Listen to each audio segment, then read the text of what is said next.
Le terme parole est employé de différentes manières dans la Bible. Dans le Nouveau Testament, deux termes grecs sont traduits par parole, rhéma et logos.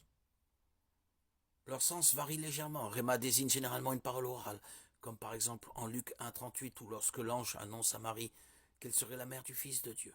Celle-ci répond: Je suis la servante du Seigneur, que ta parole s'accomplisse pour moi. Ici, il s'agit du rhéma. Par contre, logos a un sens plus large et plus philosophique. Il s'agit du terme employé en Jean 1. Il décrit généralement un message dans son ensemble, et employé surtout en référence au message de Dieu à l'humanité. En Luc 4,32 par exemple, quand Jésus enseigna le peuple, on était frappé par son enseignement car il parlait avec autorité. Il s'agit là de la parole, le logos. Le peuple n'était pas étonné des paroles de Jésus, mais de l'ensemble de son message.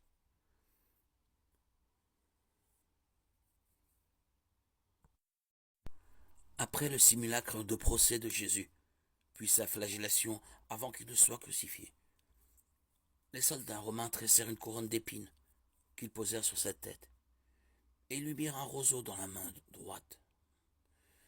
Puis, s'agenouillant devant lui, ils se moquaient de lui en disant: Salut, roi des Juifs. Matthieu 27-29, Jean 19, 2-5. Porter une couronne d'épines était certainement très douloureux, mais c'était surtout un objet de moquerie. Le roi des Juifs était battu, humilié, insulté par des soldats romains d'un grade probablement très bas. La couronne d'épines était la moquerie ultime.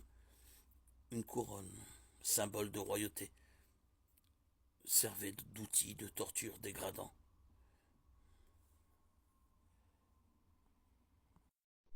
Dieu est par nature souverain. Il n'est jugé par personne et a une autorité absolue sur l'univers entier et tout ce qu'il contient. Sa souveraineté s'exprime de nombreuses façons, notamment par son omnipotence. Toutes ses voies sont justes. Psaume 145, 17. Et il importe peu que l'humanité croie que les voies de Dieu sont justes. Le Seigneur Dieu n'est pas limité par le temps ou le lieu, il a un plan. Il l'a eu depuis l'éternité et son dessein sera accompli. Daniel 4, 37. Psaume 115, 3.